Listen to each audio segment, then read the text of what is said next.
Good evening, everybody. I'd like to start off by thanking everybody for coming tonight. A special thanks to Dr. Nyhammer, Dr. Sobek, and the crew that makes all this possible. I think these speaker series are really great. We've had one so far where Aaron Lawler gave a presentation on humanities and having a global perspective. And excuse me, as a person who is involved in academia on a daily basis and who has done a lot of schooling myself, there was still a lot for me to learn. And I'm glad that you've all joined us here tonight and joined me to learn about family policy. So I'm a sociologist, and what that means is that I am interested in and I study and research society. I look at the characteristics of society, I look at the problems that are within a society, and how those problems are connected to individuals, and how groups of people are affected by the social systems out in society, and why the things function in the way that they do. For the past several decades, women's participation in the workforce has been steadily increasing. Today, there are more women enrolled in college and university than there are men. More women graduate from college and university than men do. Yet, most of the jobs that require college degrees are held by men, even though there are more women who hold the qualifications to do such jobs. So we're going to look at tonight and examine why that is the case, what effect that has on the women of our society, and what effect it has on our society as a whole, since, of course, women are a part of our society. Now, in order to do this, we're going to look at some sociology together. So there's this debate that goes around in the field of sociology. There's academic sociology, there's critical sociology, and then there's public sociology. So there's sociology for the purpose of understanding the world better and understanding how things connect to each other and what parts of society mean what and how people are affected by that, simply for the sake of learning and understanding, which has immense value.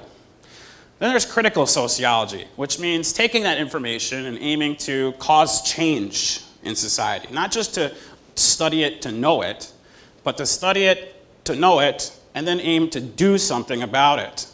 And part of that is public sociology, which means taking those things that you study and learn and sharing it with the public, like we're doing tonight, so that people who are not academics and people who are not associated and deeply involved with sociology can learn to understand why it's relevant to them and why it's relevant to everyone.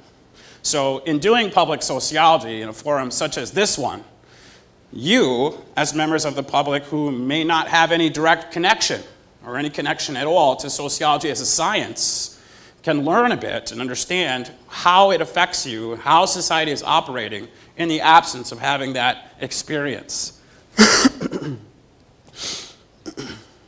So when we look at things sociologically, one of the things and concepts that we look at is called a social construct. And what that means is that it's an aspect of society, it's an aspect of life that we take for granted as being something natural, being something real that grows out of nature, like a force of gravity, or how two DNA strands separate in the way that they do, or how a chemical reaction works. It just has to be that way, just is that way naturally. When we look at what a social construct is, we take a look at society or an aspect of society that we might think about like that. We think it's natural. We think it comes from a place in nature. We think that it's the only possible way that it could occur except we start to understand that it only exists in the way that it does because we collectively make it that way. We define it. We create what it is. We say what it is, what's real and what's not real. And for the purposes of tonight, we're going to look at one particular social construction. And this is the social construction of gender. Gender itself is a social construction. Now, in order to reach an understanding on this, we have to look at and understand the difference between gender and sex. So, sex refers to the biological differences that exist between males and females. X chromosomes, XY chromosomes, and the different variations of those two letters that can exist. This is a biological designation. Gender is a behavior. Gender is a social construction. Now, with gender, it's a set of behaviors that we attach to sex. And normally, and most classically, what we see is if a person is born sexed male, then they get assigned gender male. And if they're born sexed female, then they get assigned gendered female. But gender itself is not a product of nature. Gender is a behavior. Gender is something that we learn. Gender is a performance, and as such, a social construction. It isn't something that's natural, so to say. And this is something that we start learning from before the time we take our first breath. Before you're born, you are learning gender, or it's being prepared for you. Before you're born, there's all these studies that get done on women who are pregnant. There's studies within the medical field, there's studies within psychology, there's studies within sociology, there's studies with pharmacology, there's all these studies that always happen to pregnant women. And one of these studies is studying how pregnant women behave while they are pregnant. And what these studies find is that women who are pregnant behave in pretty much the exact same way as other women who are pregnant, until they get the ultrasound that reveals the sex of their baby. And when they get the ultrasound that reveals the sex of their baby, pregnant women who are expecting baby boys start behaving differently than pregnant women who are expecting baby girls. Some of these differences include pregnant women who are expecting baby girls start to eat healthier than pregnant women who are expecting baby boys. Pregnant women that are expecting baby girls reduce their physical activity as compared to pregnant women who are expecting baby boys. Now, this comes from our understanding and those pregnant women's understanding of what gender is. But then the baby is born. And by the time the baby is born and the gender and sex are revealed, imagine this is you. Your parents have prepared for you the kind of toys that you're going to play with and enjoy. Your parents have prepared for you your living space, and they've painted it one particular color or another. They've bought you a certain set of clothes. They're making decisions about what kind of person you are and what kind of things you like based on your sexual trait and then the assigning of a particular gender to it. We also hear different descriptions of these new babies. Either they're strong and handsome or they're beautiful and delicate.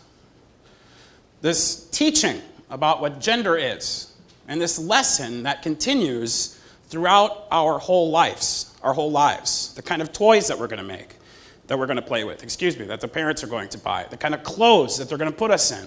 Parents tend to put baby boys in clothes that are looser fitting, and baby girls in clothes that are tighter fitting.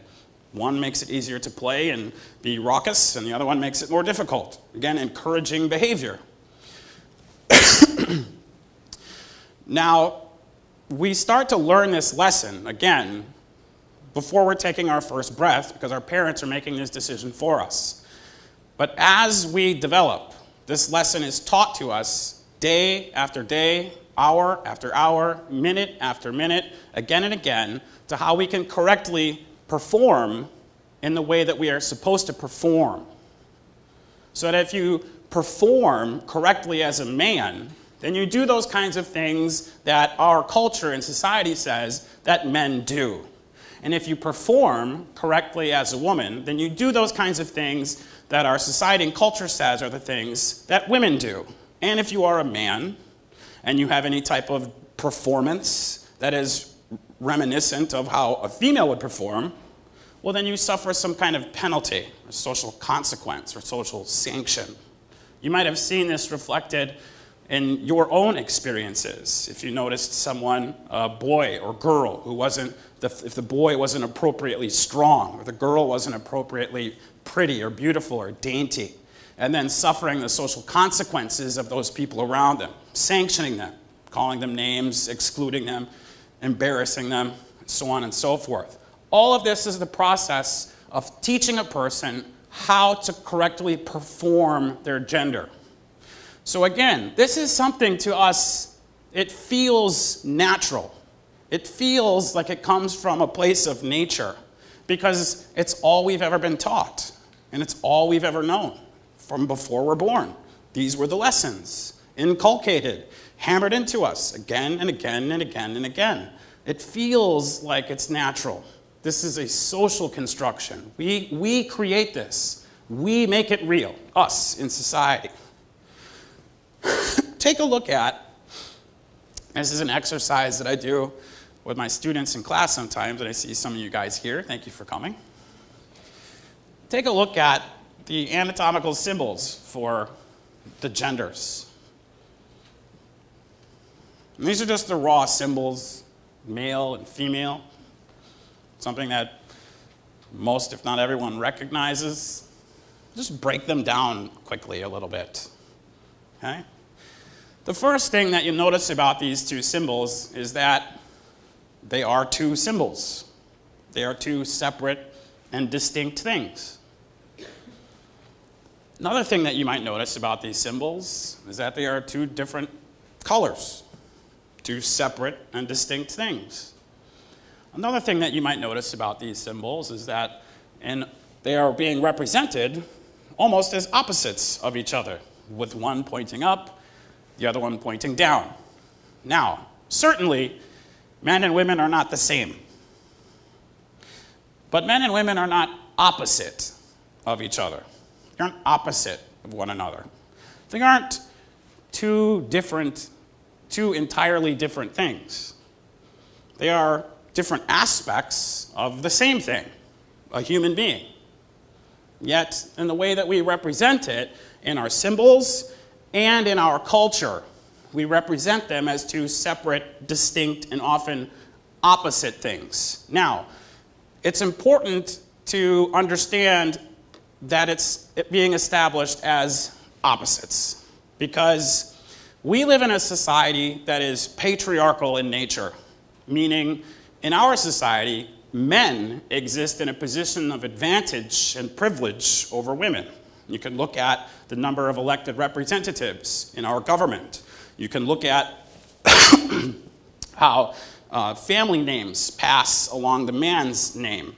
You can look at how property rights were handled historically, okay, and women's treatment historically. So we live in a society that is patriarchal in nature. Men exist in a position of privilege and advantage. And we've established that men and women are two separate and distinct things and opposite of one another. Well, what that means is that then the characteristics that men have, well, then women have to have the opposite traits. But if we're in a patriarchal society where men are the advantaged group, well, then men are going to have the advantageous characteristics. Let's look at some of them.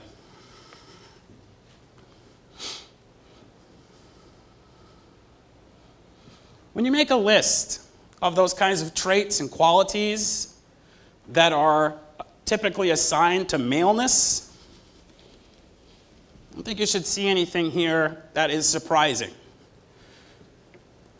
We define men as intellectual. We define men as being assertive. We define men as being dominant. We define men as being violent. We define men as being controlling. All of these traits and characteristics. I ask my students in class sometimes to do a mental exercise in their own minds. I ask them to imagine that they've just made a new friend.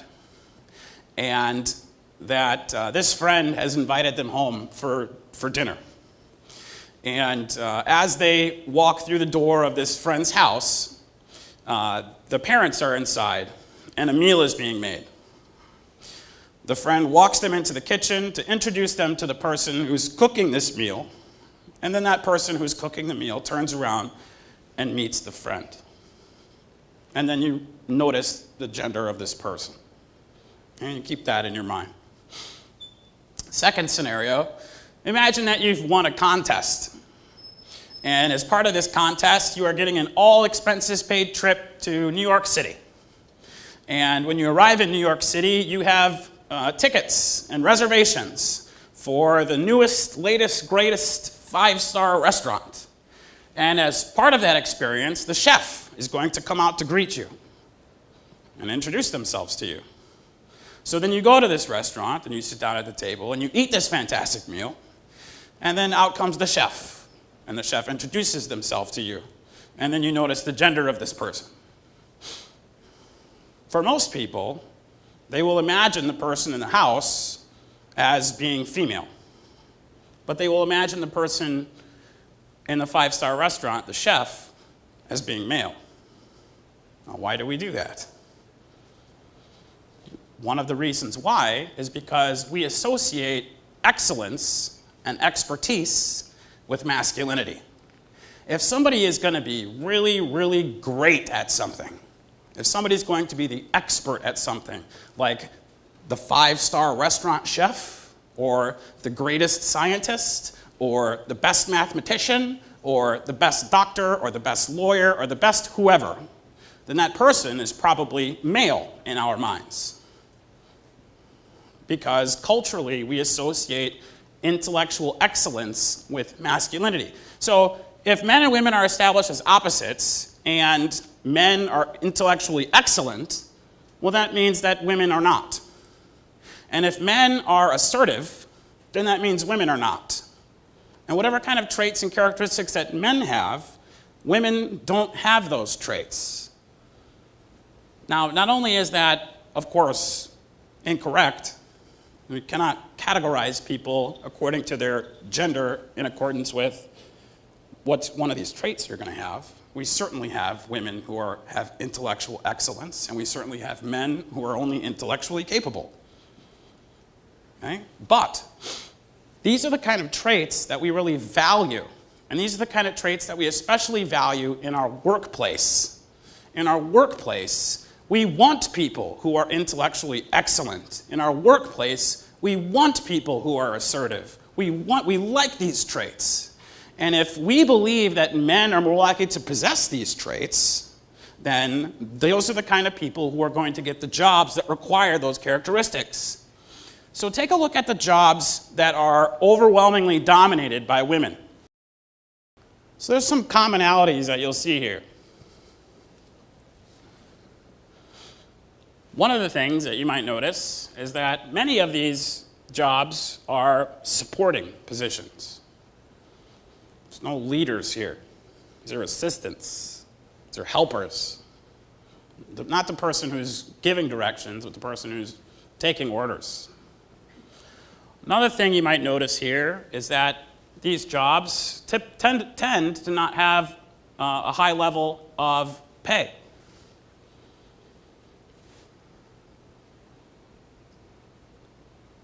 They also tend to not have a very high level of prestige. When you hear somebody is a kindergarten teacher or a dental assistant, that doesn't really resonate much within us. Not like when you hear somebody is a doctor. Oh, you're a doctor? Lawyer. Oh, wait, you're a lawyer? Oh. Those kinds of jobs have prestige. Okay? These are the kinds of jobs that are overwhelmingly dominated by women. And they are low pay, they are perceived to have low skill, they tend to be those that are nurturing, they have low levels of independence, and they do not require high levels of education. So you've probably heard before about the pay disparity that exists between men and women. that for every dollar a man makes, a woman makes somewhere around 77 cents. This is accurate. For every dollar a man makes, a woman makes around 77 cents. There's much more to the story than that. When you hear that number, when you hear that statistic, that's only part of the story. For every dollar a man makes, a woman makes 77 cents. When we're talking about that, who we are talking about are white women. For every dollar that a man makes, a white woman makes 77 cents. How about non-white women? For every dollar a man makes, an African-American woman makes 65 cents. For every dollar a man makes, a Latina woman makes 57 cents. Here we see them in these jobs, this list of jobs that I provided to you, we looked at. Even within those jobs, you have pay disparity. So you might think to yourself, well, maybe it's, women are choosing these jobs. These jobs don't require a high level of skill. They don't require a high level of education. They're not very prestigious. So then women could escape this pay gap by seeking higher paying jobs, by seeking more and more expertise, by seeking those prestigious occupations. Maybe so. We'll take a look. 77 cents, 65 cents, and 57 cents compared to a man's dollar. Now, there's a movement that started a couple years ago to try to bring attention to this. And it's a holiday, I'll put holiday in quotes, it's a holiday, called Equal Pay Day. Happy Equal Pay Day. Well, it hasn't happened yet. It's going to happen next month. What Equal Pay Day is it's the day of the year that women have to work to in order to make as much money as a man did in the previous year. So, Equal Pay Day this year for white women is April 19th, 2019. So when it is April 19th, 2019, congratulations, women of the United States. You have just earned as much money as a man earned December 31st, 2018. For African American women, it's August 22nd. For Latina women, it's into November.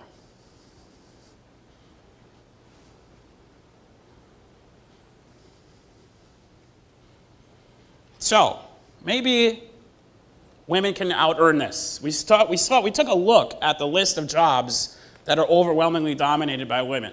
These tend to be low skill, low requirements to education, and then goes along with it, low pay. It's logical, makes sense. It's not the reality though, because what actually happens is that the higher the earner the woman is, the greater the disparity becomes. These are the occupations where women collectively lose the most in their wages. Financial managers, physicians and surgeons, registered nurses, lawyers, chief executives. This is where the greatest disparities exist.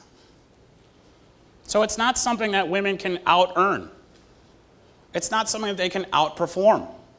If somebody told me, Jason, you're going to tend to earn less because these are the kinds of jobs that people like you tend to work at, well, then I might think to myself, well, then I should get into some kind of career that maybe a person like me doesn't tend to work in. Maybe I should highly specialize myself. If I'm really specialized, if I have really valuable skills, it'll be much harder for a person to try to pay me less. That makes perfect sense, except that's not how it functions. That's not how it works. So when we look at the why of this, why does this exist this way? Women have been out in the workforce for decades. Women, again, there's more college students. There's more college graduates. These are the people with the knowledge and the skills. So why do we see this? Depending on who you ask, you'll get some different answers. When you look at free market proponents, they will say to you, if a woman's pay were worth more, then they would be paid more. It's just not worth the same, and that's why it's less. These are people who believe in the free hand of the market. If the market demanded it, the market would provide. If women's work were as valuable as a man's work, they would be paid the same. If women thought that they were underpaid, they would then seek higher wages. And then they would get them because that's what the market would demand. So maybe women don't even think that they're underpaid. Or the perception is that their work isn't valuable enough. And when you look at these explanations, these first three explanations, these answers go back to our social construction of gender. If women's pay were worth more, they would be paid more. If it were worth more, they'd be paid more. If it was as valuable as a man's, they would be paid the same. If it were worth more, it'd be paid more. If they were as valuable as men, they would be paid the same as men. So what determines that value? Well, we determine that value. Our society and culture determines that value. And if by definition a woman is less capable, less assertive, less intelligent, less dedicated than a man is, by the cultural definition that is assigned to women, well then it's not as valuable. It comes from the cultural definition and the social construction of what gender is. And this last one, women are more likely to take more sick days to care for children and to take leave or quit with the birth of a child. This is true. Women are more likely to take more sick days to care for children and more likely to take leave or quit with the birth of a child. This is true.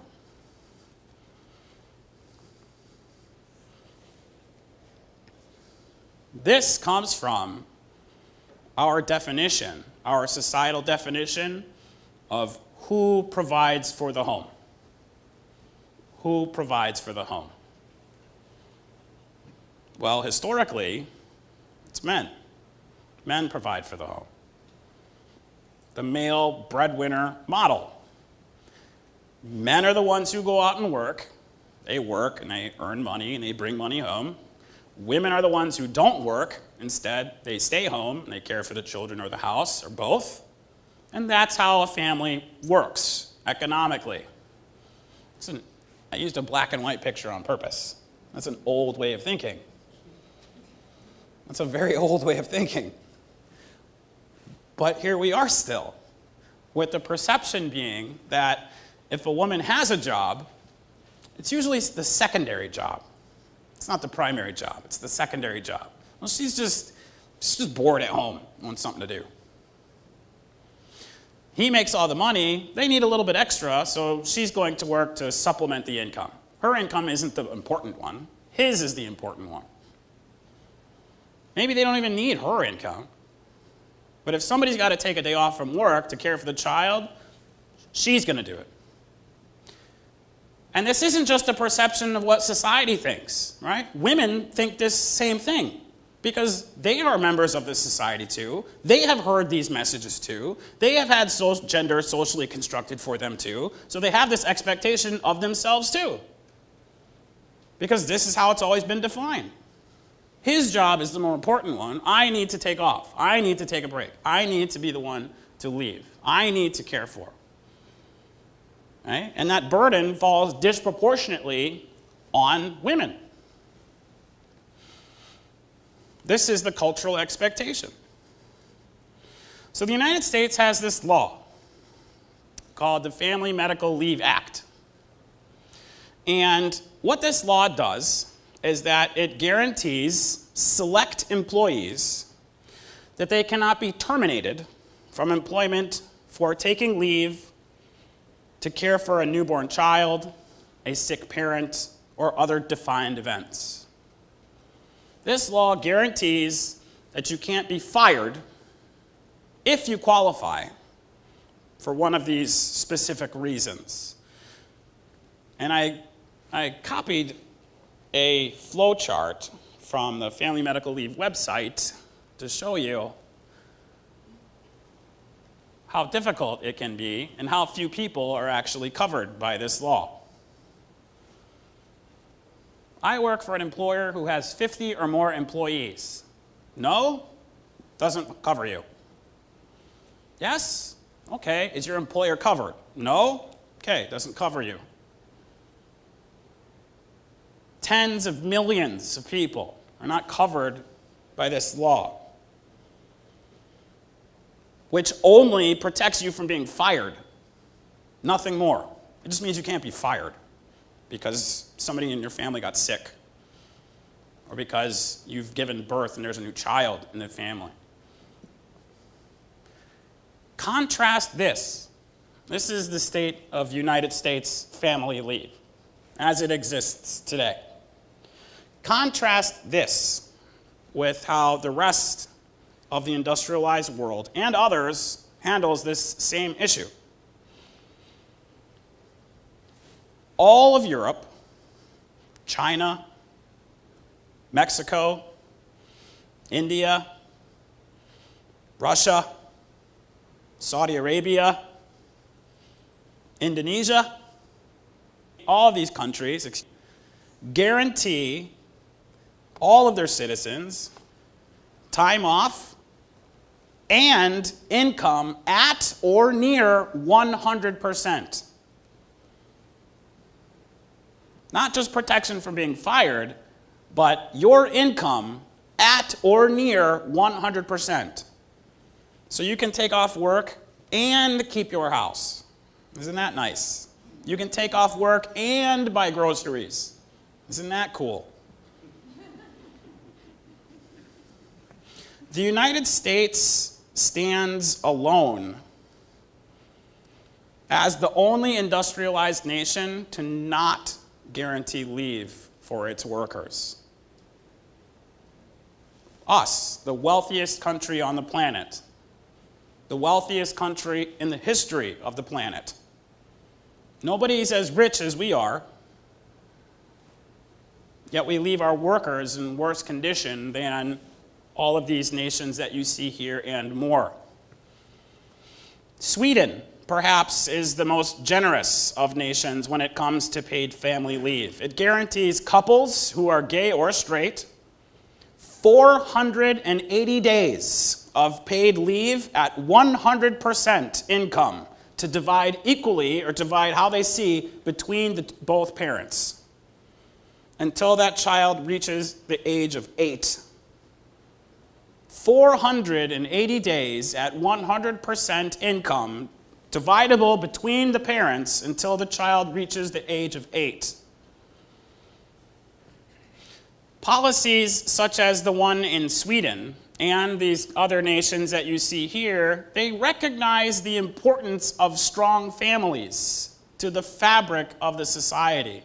They recognize the benefits that are created when workers have the opportunity to take time for their families. It makes for a happier worker. It makes for a more loyal worker. It makes for a more productive worker. And it reduces pay inequities between men and women.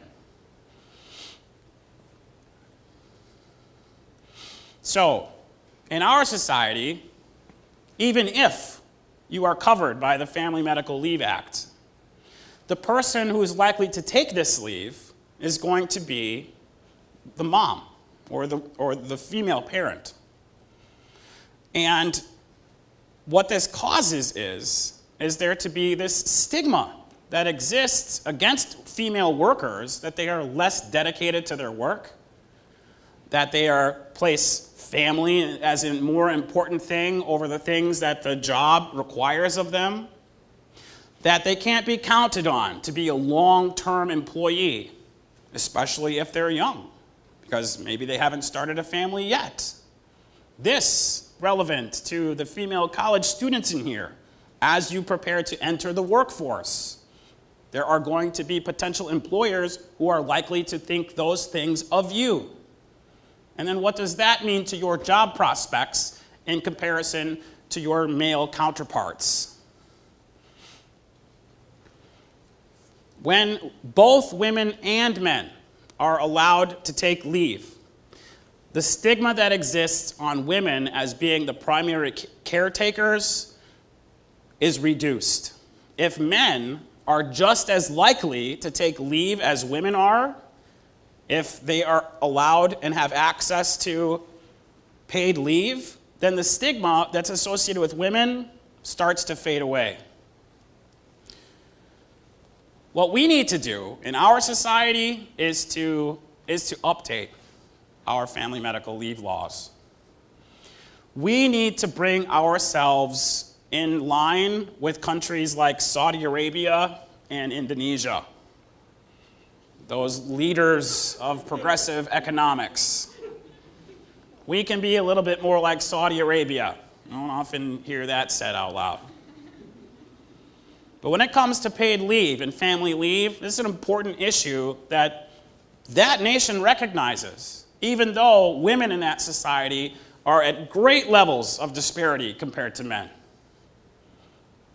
They see this as an important issue, and we need to see that in our society as an important issue too. An updated Family Medical Leave Act would guarantee all Americans, not just the select few who are able to follow the flow chart to the very end, but all Americans, the right to guaranteed period of time off for family and medical reasons at a percentage of their income. A guaranteed paid leave for all working Americans, again, would remove the stigma that's associated with women of being not as dedicated to their work. It would bring their pay in closer parity to men's. It would strengthen our families and in turn our society. It would increase productivity, as we see in the nations who have such programs and laws already implemented. This isn't an experiment. This already exists. Again, in every other high-income nation except our own. This already exists. We could pay for this policy using a government-administered insurance program, similar to how we pay for unemployment insurance and similarly to how public schools, such as this one, are funded. All working citizens would be eligible, and all employers with employment exceeding a defined number of employees would contribute to this insurance. Married couples and domestic partners would receive benefits that would recognize both natural-born and adopted children of both parents, with benefits applicable equally to both.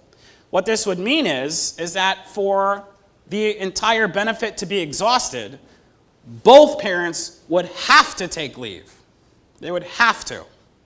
If you want your entire allotment of leave associated with your Family Medical Leave Act, you both have to take leave. And again, when men are just as likely to take leave as women are, then the stigma against women is removed. Single-parent families could also benefit, receiving similar recognition, dividing the leave between the mothers and fathers who hold custody. When it's equally likely that the man and woman takes leave, women no longer bear the stereotype of being more dedicated to their families than they are dedicated to their careers.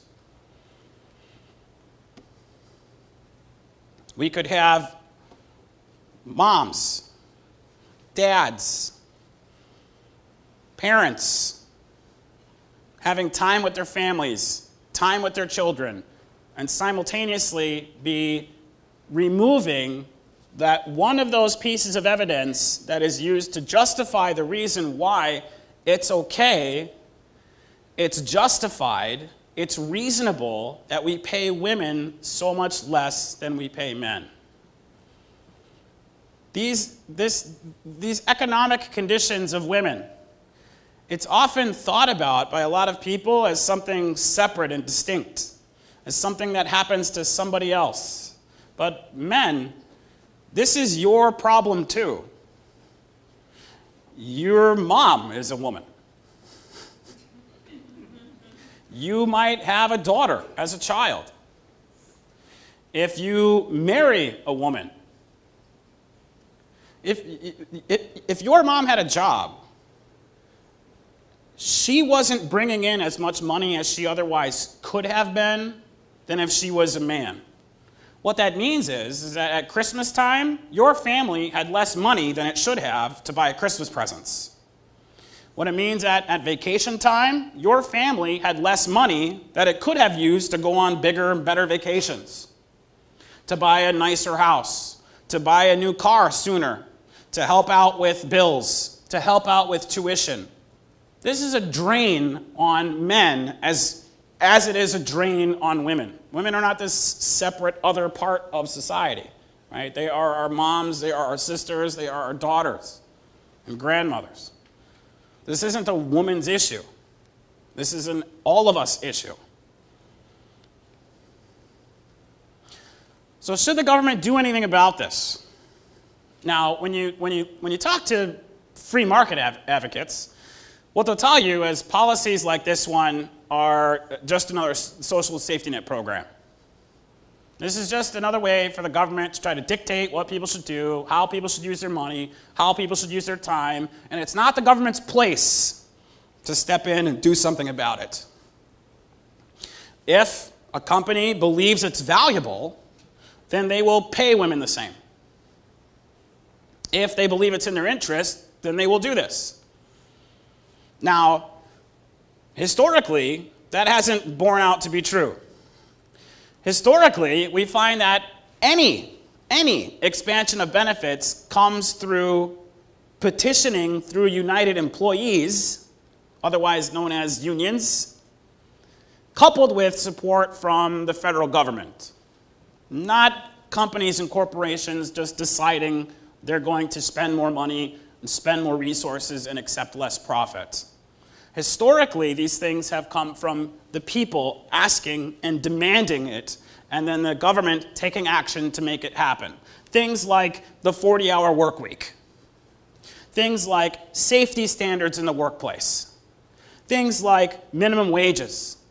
All of those things and more were fought for and won by factory workers, mostly male factory workers. And it faced opposition that was brutal and at times even deadly. These were long-term investments that were made in the American workforce. And there were doomsayers at the time. If we have such a thing as the 40-hour work week, the economy is going to crash. If we have such a thing as the minimum wage, inflation is going to go crazy. We can't do this stuff. We'll sabotage ourselves. We're all still standing here. The relationship between employer benefits and increased employee loyalty, increased employee productivity, and increased quality are well known. But most corporations are focused solely on immediate results. What happens the next quarter? What's going to please the shareholders? Not long-term investments, not long-term turnaround. They've got an example. Let's look at Google.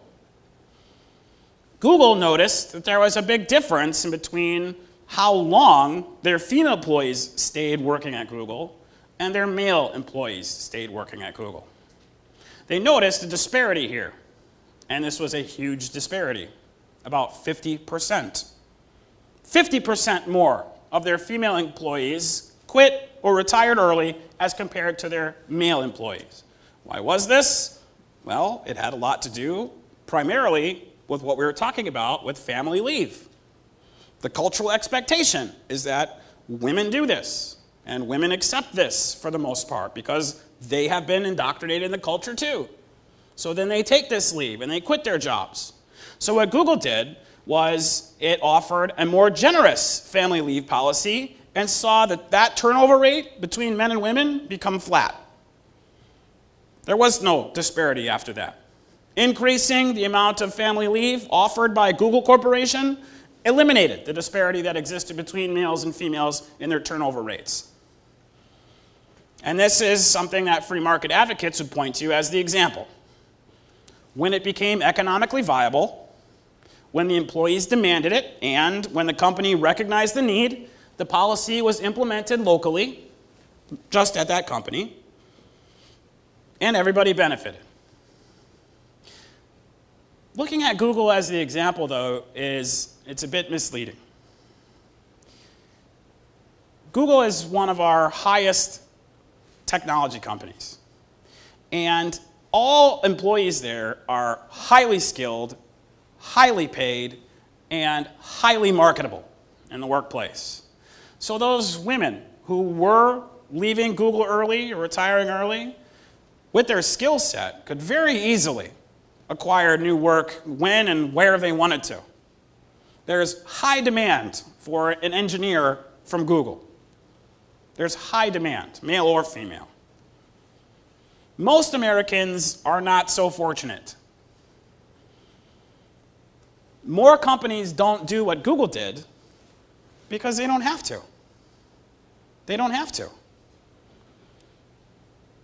People are willing to forego the benefit, the kinds of benefit that Google provides, because they don't have any other choice.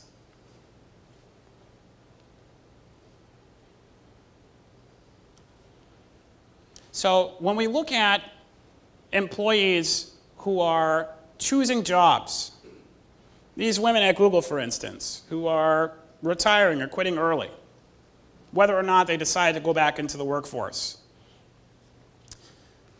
What the market also tells us is that people who are not at work aren't productive. So even when they are working, if a woman chooses to be a part-time secretary, simply because the flexibility of that job allows her the time to care for her family, to watch over her children, if she's choosing based on that, because of the flexibility that job provides, this embodies lost productivity. If you're choosing a job based on the flexibility, then simultaneously you are not choosing a job based on your skill level and capability. How many women choose not to be doctors? How many women choose not to be lawyers? How many women choose not to be programmers? How many women choose not to do these jobs and have not realized their potential because they don't offer the kind of leave and ability to care for their children that they expect and want? Now, when you look at high technology companies like Google, you'll find these new companies understand the connection between, the value connection between a happy employee and a productive employee. Technology firms like Google, Facebook, Reddit, they're falling over themselves to offer more and better and competitive benefit packages. Family medical leave, increased vacation time, all kinds of things. These benefits, it's the paid leave, the additional income, because they are competing for the best and brightest in our society. Okay, this very top echelon of the American workforce. And it's not by accident that these new high-tech companies are leading the way on this issue. They're showing us the value that can be acquired by offering these kinds of benefits to their own employees. As a society, we can decide to add this value to all employees, to everyone, regardless of whether you are a master computer coder for Google or Apple or Microsoft. Your work is valuable. We value your contribution to society. And we think that you deserve, if you want to have children and a family. There's an author that I read in researching this issue named Jeremy Rifkin. And he writes a book called The Third Industrial Revolution. He talks about the expansion of the digital economy and the technology revolution that our society is going through. He says that this kind of investment that are being made by these companies in the workforce is going to be the new normal. That there is no need for the people and the government to take action because companies like Google, Microsoft, Apple, etc. are going to lead the way. Other companies will see the value of this, and then they, too, will implement these kind of policies. He says, "We will come to see our species in all of its diversity as a single family, and all the other species of life on Earth as our extended evolutionary family, living interdependently in a common biosphere. Now, I like Rifkin's work, but I think that is way optimistic. I don't see all of us all of a sudden becoming and feeling in a brotherhood with all the animals around us. Maybe as nice as that would be. We can't even do that with each other these days. Now, I lack Rifkin's optimism. I don't think that left to their own devices, we will see this kind of transformation in our workforce. I think that what is required is for our population, us as individuals, our society, to force this issue, to force there to be this revised family leave. Remember, we started off talking about how gender is socially constructed, how we teach our young people, who then become adults, what it means to be male, what it means to be female, and then how we associate characteristics to those people, so that I have these characteristics associated with me simply because I am a man, whether or not I really have those characteristics. They are associated with me by the people around me. And for women, they have those characteristics associated with them. And those characteristics are not the ones that we tend to value. What we really need to do is start changing the way that we think and understand gender and what it means. And we're starting to get some examples. Now, there's been huge strides in the last couple generations, right? The caricature of the barefoot stay-at-home mom is an antiquated one. And we see in our media, I have a young daughter myself who gets super excited when she sees things like strong women in the media. This is a new kind of representation. Women with strength, women with leadership, women with power, independent of a man. She's not hanging off Superman's arm, right? She is her own superhero. And it's important for our young girls to see this, but it's important for everyone to see this, because in order to really get at the root of this issue, we have to get at the root of how we define gender and what that means. That somebody is equally capable of being a person who is a leader or a follower, independent of what their gender is. That somebody is equally capable of being somebody who's highly intelligent or not very intelligent, independent of their gender. We need to get away from this idea that women lack these qualities. Because as long as we have the idea that women lack these qualities, then they will never be equally represented or equally paid in the workplace. We need to bring our workplace and our entire society to a place where both men and women are seen as equally capable, equally valuable in their value and in their contributions to society. Now, in the last 100 years, again, we've made great strides. But as we've seen, great disparity still remains. It's up to us. And again, this is going back to my introduction talking about public sociology.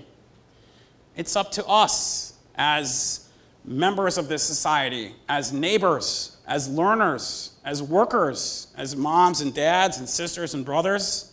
It's up to us to teach and to create equity for all, regardless of their demographic traits, regardless of their gender. We socially construct gender, right? We make it what it is. We decide what it is through our agreement about what it is. So we can make it whatever we want to. We make it. So why don't we make it so that everybody is treated fairly? Take these and get rid of this. right? We are one. We aren't two. We are human beings. We are different characteristics and different aspects of the same thing. And we shouldn't be thinking about ourselves or as other people as separate and distinct and unequal. Thank you.